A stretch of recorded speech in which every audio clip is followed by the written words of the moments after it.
Apakah di sana ada terus semua anak Adam yang lahir sudah disentuh setan kecuali Isa putra Maryam?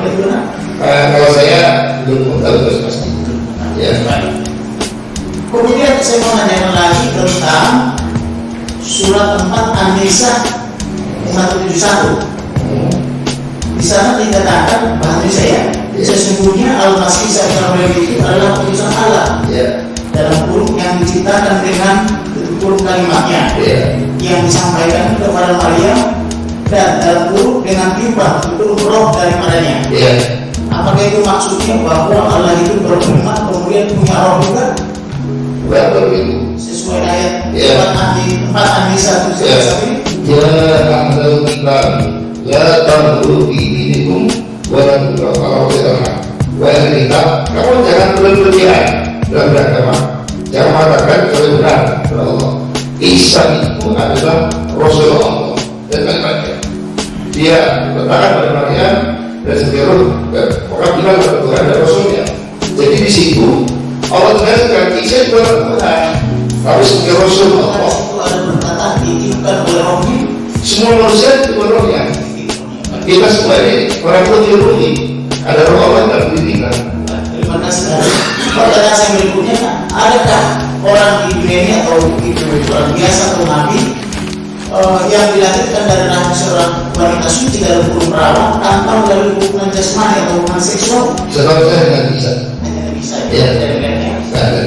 Kemudian siapakah itu Isa Al-Masih itu? Sebenarnya sehingga disebut sebagai orang yang tersuci atau tak berdosa, bahkan sebagai satu-satunya bayi yang lahir di dunia tanpa disentuh oleh setan. Ya, jadi begini, Allah itu ingin menguasakannya. Ada manusia yang lahir tanpa pakaian karena ibu, Nabi Adam langsung waspada dengan kekuasaannya. Ada yang lahir dari ayah, Hawa itu diambil dari dari Adam. Ada dari ibu aja, adalah bisa. Ada yang beberapa kita punya ayah punya ibu. Jadi itu untuk menunjukkan kekuasaan Allah. Kekuasaan Allah ya. Baik, kalau kita lanjutkan tadi Isa putra Maryam ini dengan surat Ali Imran 45, di situ dikatakan Isa putra Maryam tertemu Galilea dan Galilea itu. Pertanyaan saya, adakah orang yang seperti itu di dunia? Orang Muhammad lebih dari Isa. Dan Muhammad kelebihan dia bahwa dia adalah Nabi dan Rasul pilihan Allah. Situ Abdul Rasul. Ya. Kemudian maaf, saya tambahkan lagi, padahal orang Kristen itu menempatkan Muhammad nomor 1 yang kiblat bukan Isa. Kemudian apakah Isa itu benar bisa menciptakan benda mati menjadi benda yang hidup? Biidillah, betul. Tapi izin Allah, biidillah. Atas izin Allah ya. Kemudian siapakah yang mempunyai kuasa untuk membangkitkan orang yang sudah mati? Ya, hal Allah hanya dari Allah. Tetapi nanti bisa diizinkan oleh Allah untuk itu. Kemudian siapakah yang mampu secara sempurna bisa menyembuhkan orang yang sakit secara bisa? Apakah ada dari lain? Setahu saya Allah berikan mukjizat kepada Nabi Isa itu sesuai dengan tantangannya.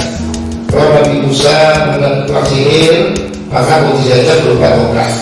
Nabi Isa karena menghadapi masyarakat yang telah maju dalam medis, maka mukjizatnya adalah berupa medis. Rasulullah itu adalah menghadapi orang-orang yang ahli sastra, maka Quran yang manusia.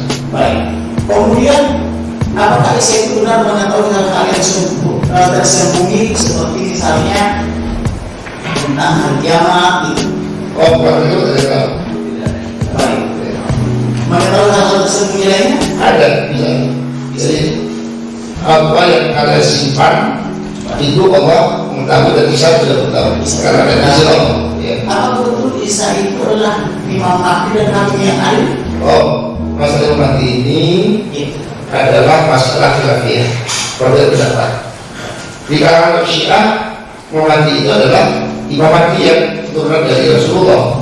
Tapi ada juga nanti tujuan kiamat Nabi bisa turun. Maaf, saya sebutkan hadisnya itu nanti turun akan menurunkan salib, mengangkat salib, kemudian membunuh kami. Itu tadi menurut hadis yang saya ini. Bila demikian, untuk apa Nabi Isa turun hanya untuk mematahkan salib dan membunuh kami? Bukankah kalau saat punya kuasa saat pun payah pun misalnya langsung hancur itu semua? Kalau memang itu adalah tujuannya, Allah itu punya sunatullah, artinya punya cara. Jadi Allah kuasa terus semua alam manusia dan Allah mengutus malaikat. Jadi disitulah menunjukkan bahwa Allah pun telah menunjukkan pada kita semua, kita itu meskipun berkuasa tidak salah memanfaatkan orang lain untuk kepentingan yang lain. baik, karena ahli dari menguasai materi kristologi dan islamologi, maka saya mau bertanya tentang banyaknya persegi tentang apakah Isa itu samakah dengan Yesus atau berbeda. Saya terus terang kalau masalahnya ada lain, saya tidak mau menjelaskan. Sesuai keyakinan saudara. Kalau keyakinan saya bahwa yang dikatakan keyakinan, ya anda saya bahwa apa yang kata Yesus oleh Kristen itu dalam agama Islam tidak bisa. Baik. Kemudian apakah Isa itu atau Yesus itu disalibkan pernah mati kemudian bangkit kembali? Dalam keyakinan tidak. Nah, bagaimana dengan surat 19 Maryam 33 yang menyatakan diberkatilah waktu lahir, diberkati waktu meninggal, dan diberkati waktu dibangkitkan kembali? Maksudnya apa yang ahli? Ya, saya mengatakan wassalamun alaihi, ya memberi yang mau dibutuhkan dan selamatan bagiku saat aku dilahirkan, saat aku diwafatkan dan dibangkitkan kembali. Itu menurut keyakinan kami semua manusia termasuk Isa itu nanti tidak akan orang bangkit kembali. Pertanyaan saya, kapan Isa itu meninggal? Kalau lahir kan sudah pasti lahir itu di bawah rumah ya, betul saya. Kemudian matinya itu kapan dan bangkitnya kembali kapan? Kalau menurut keyakinan kami, Nabi Isa itu memang tidak mati karena oleh Allah. Baik. Kemudian saya bacakan surat 3 Ali Imran 55. Ingatlah ketika Allah berfirman, hai Isa, sesungguhnya aku akan menyampaikan kamu kepada akhir ajalmu dan mengangkat kamu kepadaku serta membersihkan kamu dari orang-orang yang kafir dan menjadikan orang-orang yang mengikuti kamu di atas orang-orang kafir hingga hari kiamat. Iya. Itu benar? Benar. Di sini kan dia ada akhir amar itu, ada ajalnya. Kalau ajal itu kita terjemahkan bisa juga kematian. Bagaimana menurut ahli? Ya, jadi Allah mempunyai kuasa untuk mewafatkan orang dan membiarkan dia sampai Allah kehendak. Ya. Bila demikian, kalau kita mencermati surat 19 Maryam 33 dengan surat Ali Imran, surat 3 Ali Imran 55, pertanyaan saya penegasan ada, apakah Isa itu pernah meninggal atau tidak? Tidak. Tidak pernah. Ya. Kemudian saya mau tanyakan lagi mengenai kaitannya dengan video-video yang dibuat oleh saksi ini yang menyatakan bahwa pengikut Isa itu di atas orang-orang kafir hingga akhir zaman. Itu maksudnya apa itu ayat? Ya, pengikut yang masih konsisten meyakini Allah Maha Esa.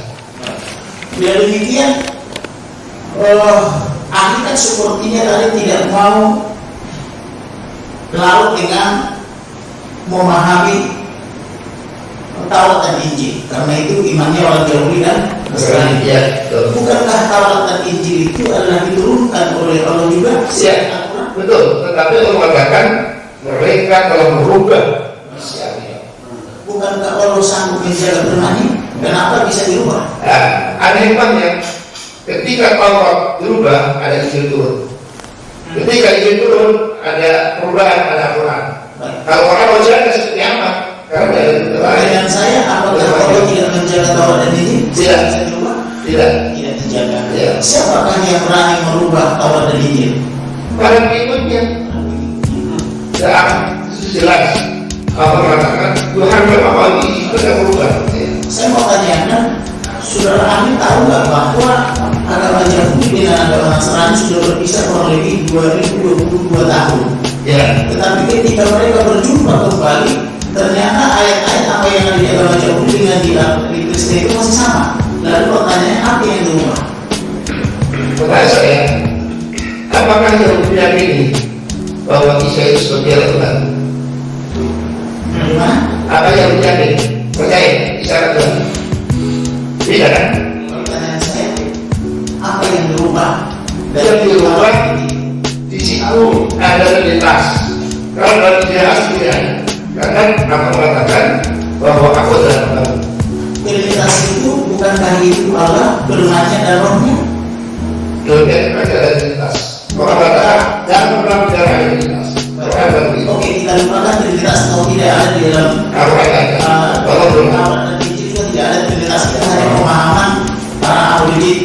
Pertanyaan saya, apakah Allah itu berfirman? berfirman.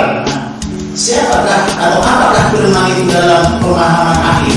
Pemahaman saya firman itu adalah Al-Quran dan Quran ya, ya. artinya firman itu adalah Quran untuk Iya, orang ya. betul. Kemudian, apakah Allah itu ada rohnya? Tapi Allah mengatakan Allah menyimpan rohnya. Iya. Kalau kita juga termasuk Quran ahli. Iya. Allah memiliki segala-galanya. Wakil dulu Allah. Baik, Jadi bagi Allah tidak ada salah. Allah bisa segala-galanya. baik. Billahi wa sallam seluruh yang ada itu tidak Allah. Mau menjelaskan, mau lakukan menghubungi, mau apapun tidak Allah. Baik, saya mau bacakan surat 3 Ali Imran 54 dan surat 8 Anfal 30. Anfal. Ya. Anfal ya. Anfal. Nanti lain. Anfal itu bahasa perang. Baik. Mungkin tidak saya kurang pas yang dibacakannya. Iya. Saya bacakan pas tulisannya. Orang-orang kafir membuat tipu daya, dan Allah pun membuat tipu daya, dan Allah sebaik-baiknya membuat tipu daya. Saudara bisa ahli bisa menjelaskan itu? Ya, bahwa para kami bertipu daya dengan berrekayasa Tuhan bertiga dan sebagainya.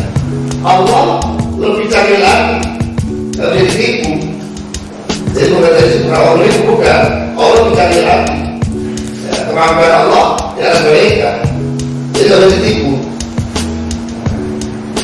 Begitu Iya. maknanya Allah juga melakukan tipu daya. Bukan, Bagaimana maksudnya? Allah itu mengetahui dengan budaya, tapi Allah lebih canggih lagi. Tapi Allah mengatakan mati budaya tidak.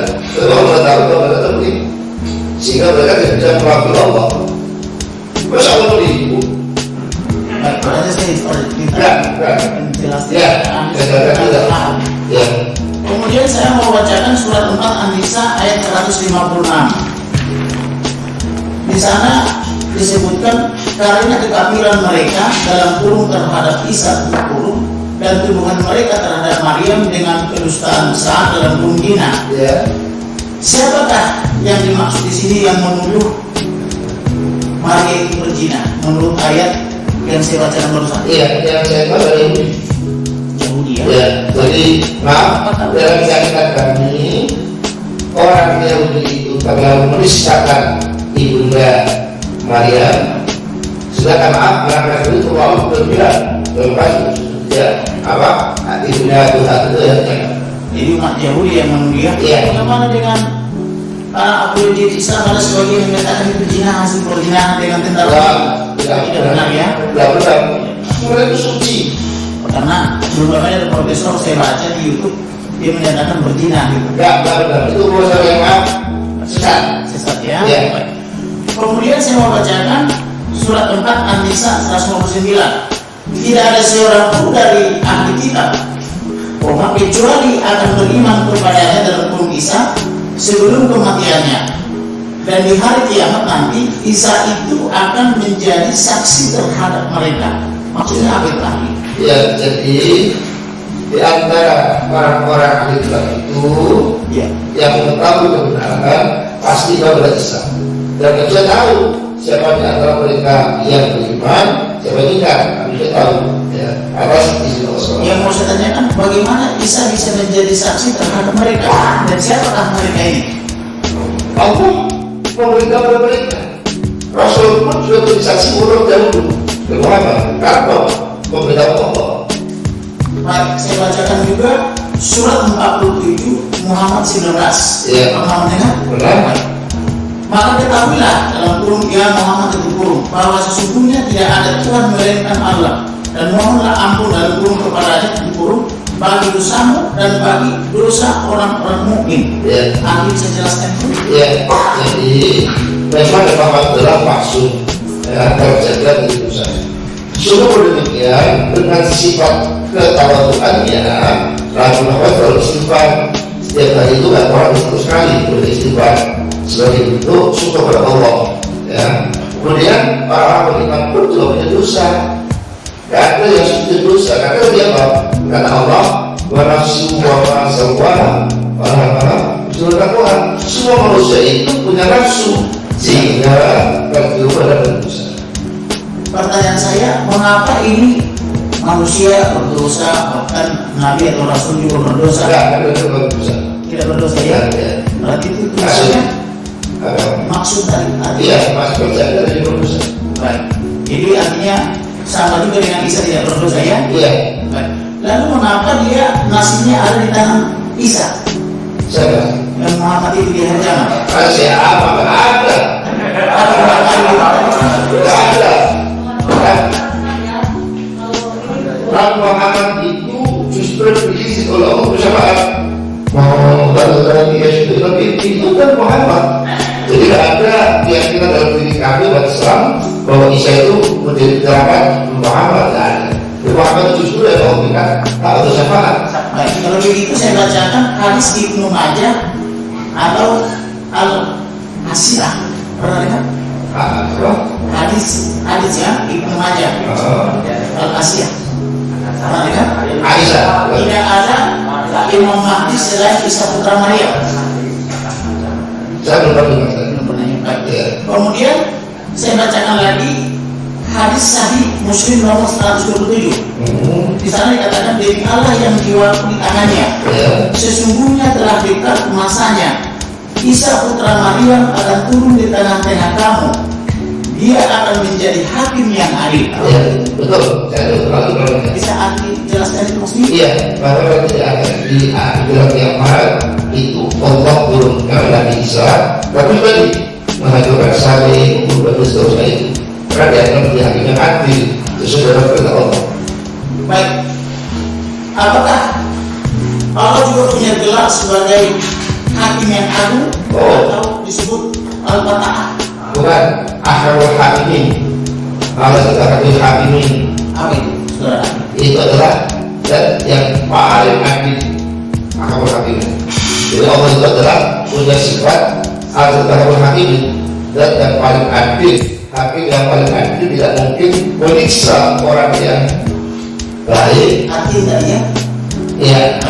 Kalau begitu, kalau kita baca surat Atin 95 Majelis atau Atin 8, tolong majelis diarahkan sebagaimana dakwaan itu. Ini mengkaji semua tafsir yang dimaksud banyak mengambil rawakan. Iya. baik.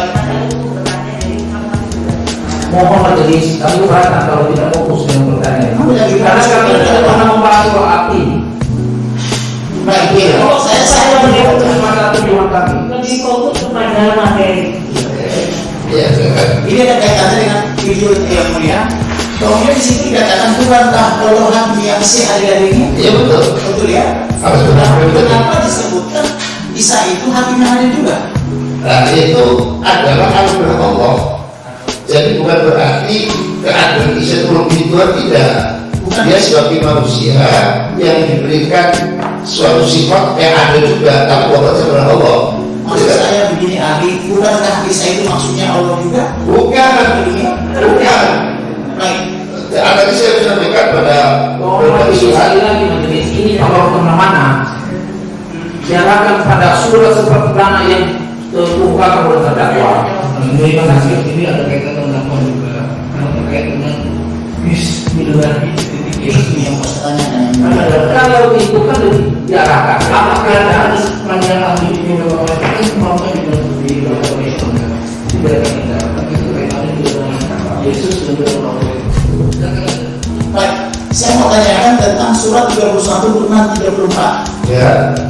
Di sana dikatakan sesungguhnya Allah di sisinya sajalah pengetahuan tentang hari kiamat, betul? Iya betul. Lalu saya menanyakan surat 43 Al-Jum'ah 61. Ya. Wah, dan sesungguhnya Isa itu benar-benar memberitahu pengetahuan tentang hari kiamat. Karena itu janganlah kamu ragu-ragu tentang kiamat itu, dan ikutlah aku. Inilah jalan yang lurus atau siratul mustaqim. Bagaimana pandangan Anda? Semua nabi menginformasikan kelak ada hari kiamat, tetapi tidak satu pun dapat terjadinya. Nabi Isa itu tidak tahu kapan terjadi kiamat. Kalau kiamatnya semua orang percaya, orang beriman, Nabi beriman satu mas ada percaya pada kiamat kan. Tapi masa waktunya tidak ada yang tahu. Jadi satu Nabi Isa juga memberitahu umatnya kelak ada hari kiamat. Tapi kalau waktunya tidak ada yang tahu, dia sudah tidak tahu. Itu hak menurut Allah. Ini kan ada dua ayat ini yang mengatakan hanya Allah yang tahu. Ya. Isa pun tahu bagaimana. Tahu ada hari kiamat, tapi kamarnya tidak tahu. Baik. Mana ada tidak bisa tahu kapan kiamat? Kalau begitu saya baca lagi hadis Anas bin Malik halaman 72. Isa itu sesungguhnya roh Allah dan firman Allah. Ya. Itu maksudnya gimana? Jadi roh Allah itu adalah semua kita punya roh Allah. Orang lebih jawab kita punya Allah. Makanya dalam proses tasawuf ini ya, kenapa mereka itu sudah ada kata tidak ada itu adalah Allah. Baik. Saya bacakan juga surat 5 Al-Hadid. Pernah lihat? Pernah. Baca? Di sini Ayat 5 ayat 5 ya. Di sini dikatakan dialah yang awal dan yang akhir, yang zahir dan yang batin, dan dia yang maha mengetahui segala sesuatu. Maksudnya apa? Allah itu datang segala-galanya.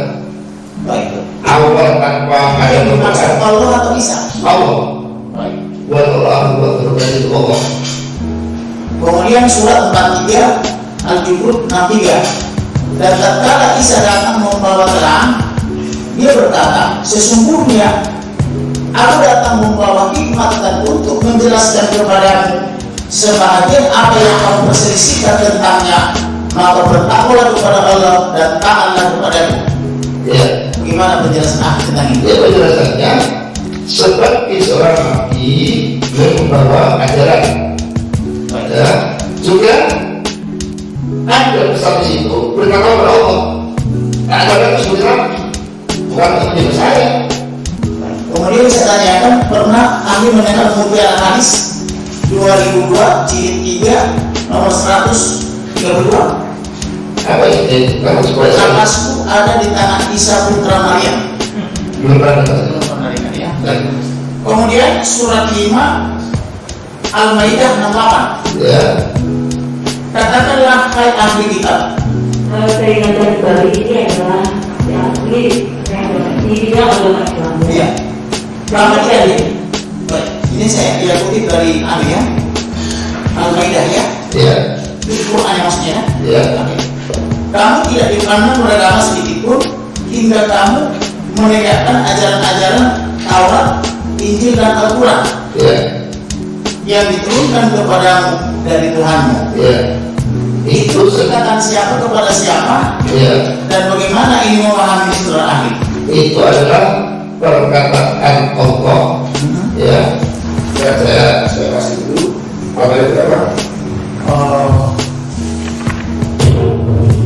Surat 5 Al-Maidah 68.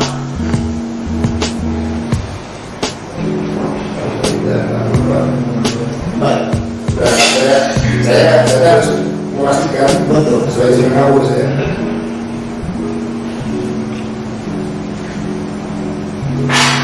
Apa?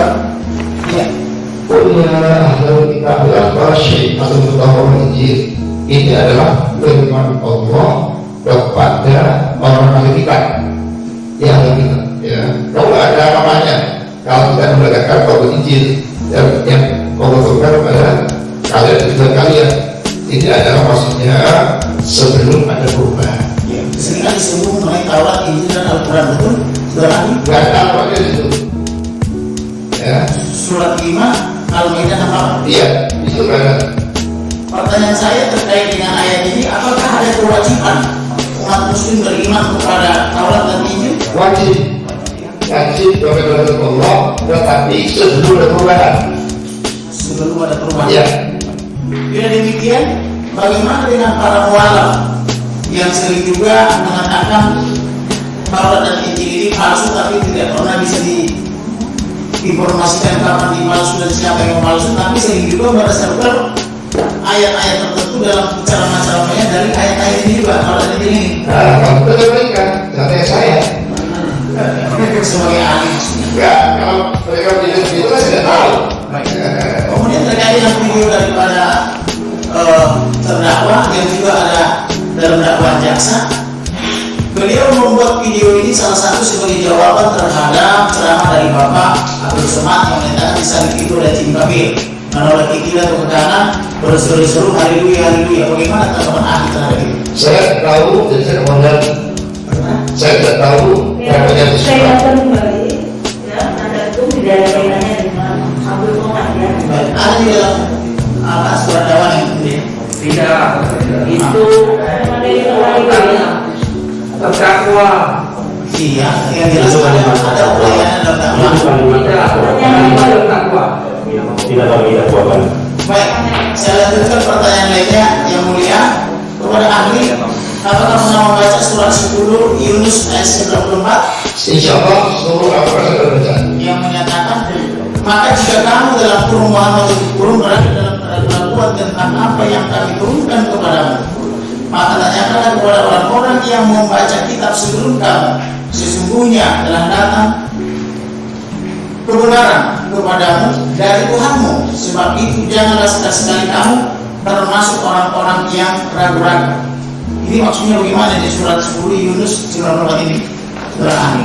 Ya, sudah saya masukkan dulu. Yunus berapa?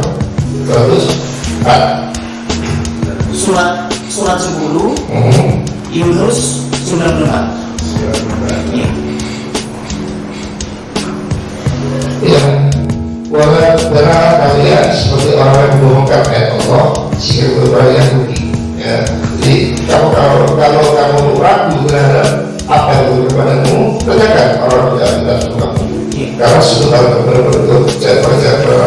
Jadi justru yang kita Rasulullah tidak yakin. Maksud di sini membaca kitab sebelumnya yang harus ditanyakan oleh hambanya Muhammad. Ya, dikarenakan sebab Nabi itu adalah antara ayat 50 salam. Orang yang terus Islam ya. Pernah mendengar yang bernama Muhammad bin Hafid? Pernah. Siapa itu? Dia adalah paman dari Khadijah. Apakah benar dia seorang pendeta? Ya, betul. Apakah benar beliau yang meramalkan kenabian dari Bukan para beramalkan. memberitahu? Ya, memberitahu. Karena beliau adalah ahli kitab. Kita Jadi masih asli, bukan yang terubah, sehingga percaya pada Rasulullah. Kalau yang terubah, bukan Rasulullah kan? Sejarah kan sekarang bukan Rasulullah. Kalau orang percaya Rasulullah, baik. Oke. ya. Kemudian karena ahli tadi mengatakan bahwa ahli juga memahami kristologi, boleh saya tanyakan Yohanes 14 ayat 6? Ya, saya nggak mau terlibat dalam agama lain. Saya Kristen, saya Muslim. Ya, saya Kristen hanya mau menjawab yang berkaitan Islam. Tapi ahli tadi belajar kristologi, Meskipun saya belajar, tapi saya nggak mau menjawab. tidak mau menjawabnya. Baik. Kemudian, saudara ahli tahu tidak bahwa terdakwa ini mengucapkan apa nama itu basmalah ya kalau dalam Muslim Iya. yang disebut tadi harusnya menurut ahli tadi Bismillahirrahmanirrahim, Ya, oleh terdakwa disebut menjadi Bismi Yesus. ya. Baik, pertanyaan saya, saudara ahli tahu tidak bahwa dia ketika mengucapkan ini dia sudah orang yang dibaptis dan percaya Yesus sebagai Tuhan sesuai Yohanes 10 ayat 30. Saya tidak pasti, tapi yang informasi saya seperti itu. Tapi dengan kata-kata Al-Quran, jangan wala dalam surah Al-Qabil batin. Jangan orang berbeda dan batin. Apakah ahli sudah pernah bepergian ke Timur Tengah, misalnya ke Mesir? Oh, sudah sekali ya. Saya kalau di Sarawak pernah. Kalau banyak bencana pernah. Pernah bertemu dengan Kristen Koptik di sana? Saya tidak tahu berapa orangnya, tapi saya untuk ziarah sampai ke Bengkulu pernah. Baik, tuannya. Ya. Pertanyaan saya, salam apakah yang diucapkan oleh Kristen Koptik di Timur Tengah? Saya tidak tahu. Apakah mereka mengucapkan Assalamualaikum? Saya nggak tahu. Saya mau jawab. Ya. Ya. Baik. Kemudian terkait dengan video tadi, kita kuning membingungkan menurut terdakwa ya. Ya. Tadi pasti menyimak videonya kan. Ya, betul. Kemudian dasar daripada terdakwa itu mengatakan bahwa itu membingungkan adalah sesuai surat al-Juruf. Mana ada kalau itu lahir jauh setelah Al-Quran. Iya, artinya yang Juruf itu turun pada Rasulullah. Jadi nggak cara dihubungkan. Justru kalau itu kemudian Saya selesaikan dulu ya. Ya. Yang menyatakan dia kebingungan karena dikaitkan dengan sifat-sifat Allah yang 99, Maha Penolong, Maha Pengampun, Penjaga dan seterusnya itu. Iya. Sedangkan di situ dikatakan tadi Allah membiarkan umatnya disesatkan oleh setan gitu loh. Ya. Maksudnya ahli tahu nggak bahwa itu dasar dia mengatakan itu jadi membingungkan buat dia. Mungkin buat ahli tidak membingungkan karena sudah paham toh. Kalau bingung kasih dong. Belajar. Jangan duduk macam-macam. Pertanyaan saya, ketika terjadi perbedaan-perbedaan seperti itu atau katakanlah menurut ahli tadi karena kebutuhannya ya, Iya. harusnya bagaimana treatmentnya supaya tercerahkan gitu. Belajar. Jangan duduk macam-macam. Ngaji. Jadi ketika Allah mengatakan kami dia telah melindungi janda, itu bagaimana melindungi? Kalau orang kata melindungi, dia tak ada. Baik.